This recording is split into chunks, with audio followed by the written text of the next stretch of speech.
प्यारे दोस्तों, बहुत-बहुत स्वागत है आपका अपने चैनल यूजीसी नेट साहित्य दर्पण में। तो जैसा कि आपको पता है कि हम maintain net JRF set TGT, PGT की तैयारी कर रहे हैं। आज की क्लास में मैंने यूपी टीजीटी और पीजीटी के लिए ये वीडियो बनाया है। दरअसल बताना चाहूँगी फ्रेंड्स, पुस्तकें सबके पास वही होती हैं। आज पढ़ने का मैं तरीका बताने वाली हूँ कि आपको किस तरह प्रश्नोत्तरी सॉल्व करना है, क्या पढ़ना है, कैसे छोड़ना है, क्या चीज़ें हैं जो बार-बार एग्ज़ाम में रिपीट होती हैं। केवल उसका पैटर्न या यूँ कहें कि वो क्वेश्चन जो हैं, क्वेश्चन को अलग तरह से घुमा दिया जाता है और हमारा कांसेप्ट ना क्लियर होने की वजह से उसको हम एग्ज़ाम टाइम में गलत करके आते हैं। तो बड़े ध्यान से वीडियो को देखिएगा। बहुत छोटी वीडियो होगी लेकिन यहाँ पर मैं तरीके को समझाने वाली हूँ। काव्य शास्त्र से मैंने प्रश्नोत्तरी लिया है। बात करती हूँ सबसे पहले प्रश्न का। पहला प्रश्न है कि काव्य संप्रदायों का सही विकास क्रम क्या होगा? अब देखिए ये हमारा प्रश्न हो गया। अब हम यहाँ पर देखो, हम यहाँ पे क्या है और आंसर तो हमने लगा दिया, है ना? आंसर हमने लगाया कि पहले रस आया, अलंकार आया, रीति वक्रोक्ति, ध्वनि आया, औचित्य आया, ठीक है? हमने आंसर को लगाया बी नंबर। अब हमको ये देखना है कि रस संप्रदाय के प्रवर्तक आचार्य कौन हैं? फिर वो प्रवर्तक आचार्य उन्होंने रस के लिए क्या परिभाषाएँ दी हैं? उनका ग्रंथ कौन-सा है? ये 3 चीज़ें आपको देखनी हैं। ऐसे ही अलंकार का देखना है, अलंकार संप्रदाय के प्रवर्तक कौन हैं? अलंकार संप्रदाय के प्रवर्तक के संबंध में इन्होंने क्या मत व्यक्त किए हैं? क्या परिभाषाएँ दी हैं? इनका कौन-सा ग्रंथ है जो कि अलंकार संप्रदाय को लेकर बहुत ही प्रसिद्ध है? ऐसे ही आपको रीति को, वक्रोक्ति, ध्वनि, औचित्य को पढ़ लेना है ना? मतलब बहुत सामान्य सा ही है जो कि आपको याद रखना है। इतनी चीज़ें आपको याद रखनी है मतलब रटी होनी चाहिए। बाकी यदि आपके पास टाइम है तो उसका थोड़ा-सा थ्योरिटिकल आप चाहें तो पढ़ सकते हैं। लेकिन फ्रेंड्स आज मैंने कहा है कि पढ़ने का तरीका बताऊँगी क्योंकि पुस्तकें सबके पास वही होती हैं फिर भी उनका एग्ज़ाम क्वालीफाई नहीं होता। उसकी उसका यही एक रीज़न है, यही वजह है कि वो केवल यहाँ रट लिए पहले कि रस आया, अलंकार, रीति, वक्रोक्ति, ध्वनि, औचित्य आया, बस इतना रट लिए। बाकी उन्होंने ध्यान नहीं दिया कि इसका हम थोड़ा-सा विस्तार वर्णन भी पढ़ते चले जाएँ। इनका विस्तार भी आपको पढ़ना है, देखना है। अब आगे देखना, एक ही प्रश्न को कितनी बार घुमा के दिया गया है। चलते हैं अगला प्रश्न देखते हैं। यहाँ पर इम्पोर्टेंट कुछ दिया गया है, आप चाहें तो देख लें, है ना? बाकी हम लोग के पास पुस्तकें हैं, पुस्तकों में हमने इनको ऑलरेडी देखा है। यदि आप चाहें तो देख लेना। आगे हम चलते हैं अगले प्रश्न की ओर। हाँ, अच्छा एक बात कहना चाहूँगी प्रश्नोत्तरी में आगे बढ़ने से पहले एक बात कहना चाहूँगी कि ये पुस्तकें कितने लोगों के पास है। ये घटना चक्र की जो पुस्तक है, जिसमें केवल टीजीटी, पीजीटी के ही प्रश्न हैं फ्रेंड्स, मतलब बहुत ज़्यादा प्रश्न हैं। 3500 से ज़्यादा इसमें प्रश्न हैं, ठीक है? 3500 से भी ज़्यादा प्रश्न हैं इसमें। आप मुझे कमेंट करके बताना कि ये पुस्तक कितने लोगों के पास है। यदि आपके पास है तो क्या आपने इसको इसको पढ़ा है? टॉपिक वाइज़ पढ़ा है? यदि पढ़ने के बावजूद भी आप डर रहे हैं कि आपकी तैयारी बेहतर नहीं है, तो फिर आपको क्या करना चाहिए? तो प्रश्न को देखिए, प्रश्न है कि औचित्य को काव्य की आत्मा के रूप में प्रतिष्ठित करने वाले आचार्य कौन हैं? हमारा देखो करेक्ट आंसर है आचार्य क्षेमेंद्र, है ना? अब यहाँ पर देखो औचित्य के संबंध में कुछ तथ्य दिया गया है, इम्पोर्टेंट तथ्य है जो कि मैं कहती आ रही हूँ कि फिर आपको सामान्य तथ्यों को ही याद रखना है ना? सामान्य जो तथ्य दिए गए हैं, वही याद रखना है। वीडियो को पॉज़ करके इसको आप देख लेना, यदि आपके पास पुस्तक ये है तो आप मुझे पता है आप सबको आपको बिल्कुल रटा हुआ है ये तथ्य। अब मैं कुछ अगले प्रश्न के माध्यम से समझाने का प्रयास करूँगी। अगला प्रश्न हमारा बनता है कि ध्वनि को काव्य की आत्मा मानकर ध्वनि संप्रदाय का प्रतिपादन किसने किया? अब देखो एक ही प्रश्न इतनी बार रिपीट हुआ है, केवल वहाँ पर प्रश्नों का तरीका बदला गया है। अब ये ध्वनि संप्रदाय हम जानते हैं कि आनंदवर्धन का है, इसके प्रवर्तक हैं। अब यहाँ पर है कि ध्वनि को काव्य की आत्मा किसने माना है तो आनंदवर्धन ने ही माना है। अब ध्वनि संप्रदाय का प्रतिपादन किसने किया तो आनंदवर्धन ने ही किया है। अब यहाँ पर कुछ महत्वपूर्ण तथ्य हैं फ्रेंड्स, आप देख लेना बड़ा इंपॉर्टेंट है, ये सब बिल्कुल हमने पढ़ा हुआ है, बहुत ही इंपॉर्टेंट तथ्य है। अब मैं उसको रिपीट नहीं कर रही हूँ क्योंकि वीडियो काफ़ी बड़ी हो जाएगी। मैं कुछ और आगे आपको दिखाना चाहती हूँ इसलिए मैंने ये प्रश्न आज लिया है, कल से मैं बेहतर प्रश्नोत्तरी के साथ आऊँगी। मैं चाहती हूँ कि आदिकाल से मैं स्टार्ट करूँ या फिर आदिकाल को छोड़ कर के कुछ हमारे कमेंट अभी पेंडिंग पड़े हुए हैं कि मैम आलोचना, निबंध और अ, उपन्यास विधा से प्रश्नोत्तरी कराइए क्योंकि वहाँ से प्रश्न बनते हैं तो वो डाउट में है उनको कि कौन है, कौन-कौन आलोचक हैं जिनको बार-बार पूछा जाता है ना? बाकी फ्रेंड्स आप यहाँ से इसको पॉज़ करके आप देख लेना, हम चलते हैं अगले प्रश्न की ओर, ठीक है? अब यहाँ देखिए, यहाँ भी वही प्रश्न सेम दिया गया है, जैसा हमने वहाँ पढ़ा, केवल प्रश्न का टाइप चेंज है कि काव्य के विशिष्ट तत्व के रूप में ध्वनि शब्द का सर्वप्रथम प्रयोग किसने किया, तो आनंदवर्धन ने ही किया है।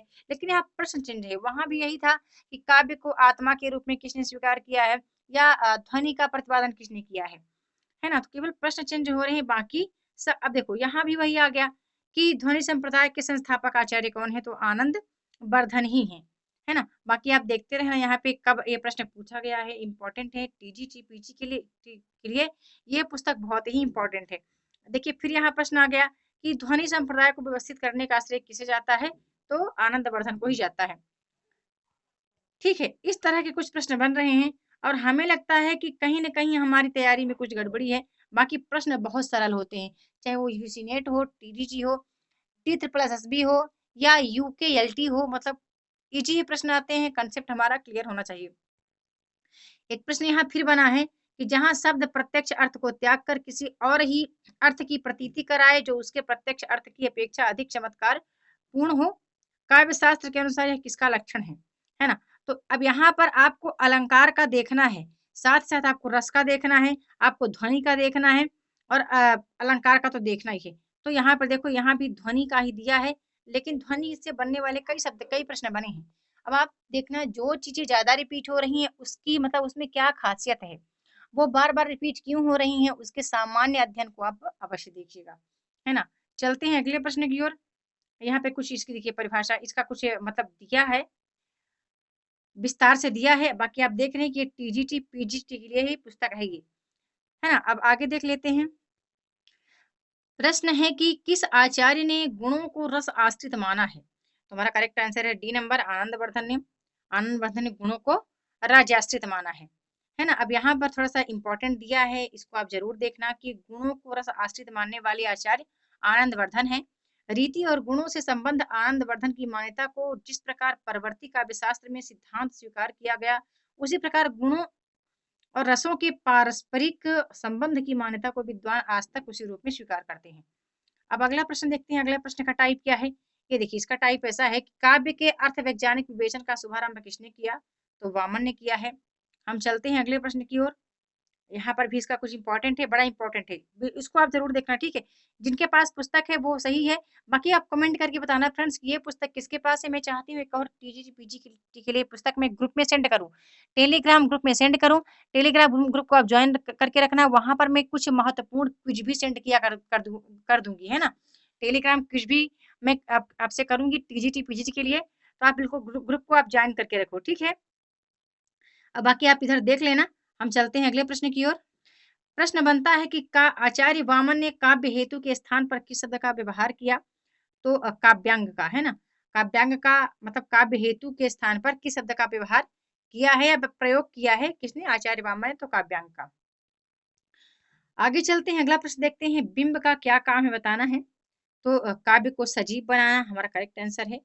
आगे देख लेते हैं। देखो यहाँ पीजीटी परीक्षा में पूछा गया है 2015 में। इंपॉर्टेंट तथ्य ये है, आप जरूर पढ़ना इसको। बिंब के लिए बड़ा महत्वपूर्ण तथ्य यहाँ पर दिया है, आप इसको वीडियो को पॉज करना, पढ़ लेना। जिनके पास पुस्तकें नहीं है वो पढ़ लेंगी, है ना। अगला प्रश्न बनता है, बड़ा ही सरल प्रश्न है कि निम्नलिखित में से कौन भरत मुनि के रस सूत्र का एक व्याख्याकार नहीं है, तो हमारा जो बी नंबर है करेक्ट है, आंसर है क्षेमेंद्र नहीं है।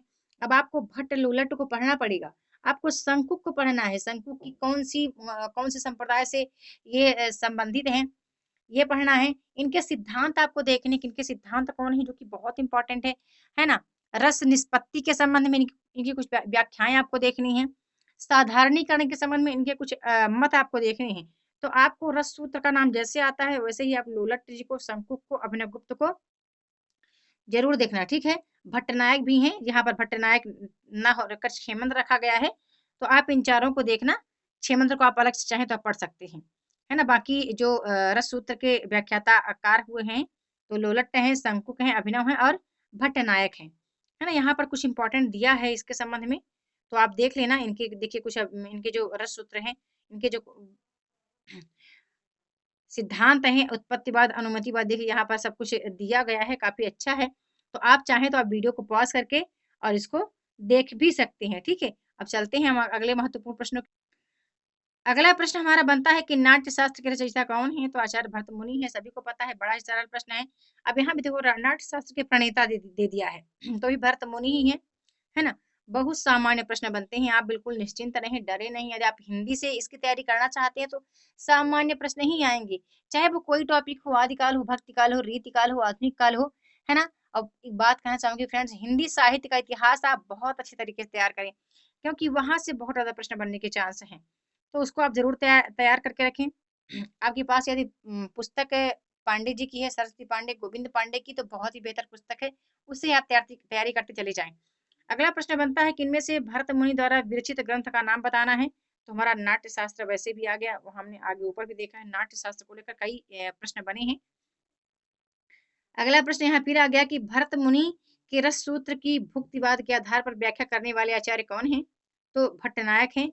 और हमने देखा है पहले ही प्रश्न में मैंने कहा है कि जो भी प्रश्न है वहाँ पर आपको सभी को देखना है, श्री शंकुक को, अभिनवगुप्त को और भट्ट नायक को देखना है, भट्ट लोलट को देखना है, मतलब जो सूत्र के व्याख्याता आचार्य हुए हैं, उन सभी को आप देख लेना। इनकी ये किस दर्शन से प्रभावित है, इनके सिद्धांत क्या हैं, इन्होंने रस निष्पत्ति के संबंध में क्या कहा है, यानी इतनी सामान्य जानकारी आपको रख लेना चाहिए, ठीक है? इतना यदि आपको है ज्ञान, तो कोई भी एग्जाम आपका कठिन नहीं जाएगा। फिर से वही प्रश्न बनता है सेम कि रस के संबंध में भुक्तिवाद के प्रतिपादक कौन है? तो भट्टनायक ही है भुक्तिवाद के प्रतिपादक, है ना? सेम प्रश्न वही बना है। आगे चलते हैं, अगला प्रश्न देखते हैं। फिर देखिए वही प्रश्न आ गया कि अब देखो उन चारों का जो हमारे हमने कहा है कांसेप्ट आपका क्लियर होना चाहिए। तो आपने चारों को पढ़ लिया, रस सूत्र के व्याख्याता आचार्यों को यदि आपने पढ़ लिया है, तो चाहे किसी को पूछे, लोलट पूछे, संकुक पूछे, अनुमतिवाद या किसका है ये पूछे, कुछ भी घुमा-फिरा के पूछे, आप आंसर राइट कर पाएँगे। अगला प्रश्न है कुछ इस टाइप का है कि भरत सूत्र के रस सूत्र के व्याख्याता आचार्य शंकु का सिद्धांत कहलाता है। क्या कहलाता है? तो अनुमतिवाद। अब देखिए सेम मतलब प्रश्न है, केवल कांसेप्ट क्लियर करने की बात कही जा रही है ना? कांसेप्ट क्लियर है, तो बिल्कुल आप सभी आंसर कर पाएँगे। अगला प्रश्न बनता है कि रस सूत्र की अनुमितिवादी व्याख्या करने वाले आचार्य कौन हैं? तो जो अनुमतिवाद के सिद्धांत की व्याख्या की है किसने? आचार्य शंकुक ने। अब देखा आपने, मतलब एक ही टॉपिक को पढ़ने पर 20 प्रश्न आप बना सकते हैं, केवल एक टॉपिक को तैयार करने पर। तो मैं इस वीडियो के माध्यम से यही कहना चाह रही हूँ कि आप केवल टॉपिक को तैयार करें, उसका कांसेप्ट तैयार रखें, बाकी एग्जाम आपका बहुत अच्छे तरीके से जाएगा। आप डरे नहीं, भले ही आपके पास 45 नहीं, आपके पास 40 दिन ही हों, तब भी आप अच्छे से कर पाएँगे। तो फ्रेंड्स इस टॉपिक से जो काव्य शास्त्र का टॉपिक है, यहाँ पर 36 प्रश्न हैं और ये 36 प्रश्न बता दूं, मैं आपको एनालाइज करने के लिए बता दूं कि केवल इन्हीं जो रस सूत्र के व्याख्याता आचार्य हैं, इनसे जो हमारे संप्रदाय हैं, इन्हीं का सही क्रम में लाने के लिए इनके कुछ महत्वपूर्ण ग्रंथ हैं, वहीं वहीं से प्रश्न दिए गए हैं। ज्यादा कुछ यहाँ से बना नहीं है, क्योंकि आपको पता है टीजीटी पीजीटी में बहुत सामान्य से प्रश्न आते हैं। बात करूं यूजीसी नेट की, तो नेट में काफी डीपली पूछा जाता है, लेकिन यूजीसी वो सॉरी टीजीटी पीजीटी में सामान्य प्रश्न ही बनते हैं, है ना? तो बाकी सब सामान्य प्रश्न ही, ज्यादा कठिन बिल्कुल नहीं है। 21 नंबर का देख रहे हैं, बहुत ही सामान्य प्रश्न है, सभी वही बार बार वही आचार्य शंकु का रस निष्पत्ति की व्याख्या बताना है। मैं आपको दिखा रही हूँ, ठीक है? देखो फिर यही प्रश्न आ गया, यहाँ भी वही प्रश्न आ गया कुछ उसी तरह का, ये किसका है? मतलब इतना आसान प्रश्न है। अब यहाँ भी फिर वही सेम प्रश्न रिपीट हो रहा है, देखिए ये प्रश्न वही रिपीट हो रहा है। तो बिल्कुल आप डरे नहीं, है ना? डरे नहीं, बिल्कुल सरल प्रश्न बनते हैं, बहुत ही सरल प्रश्न आते हैं, आपको डरना नहीं है फ्रेंड्स। बस आप अच्छे से तैयारी करते चले जाएँ। हाँ, टाइम तो देना पड़ेगा इस समय, तो आप जितना हो सके आप टाइम दें परीक्षा के लिए, अपने अध्ययन अध्यापन के लिए आप टाइम देते रहें। तो बस इतना ही आज की वीडियो में। मैं कल से एक नई वीडियो के साथ प्रारंभ करूँगी। ये एक नया सीरीज़ टीजीटी पीजी हिंदी के लिए, है ना? यूपी टीजीटी पीजीटी हिंदी के लिए। तो बस इतना ही। वीडियो पसंद आए तो लाइक और कमेंट अवश्य करें।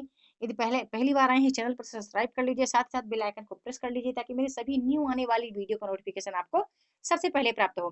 तो वीडियो के साथ बने रहने के लिए बहुत-बहुत धन्यवाद।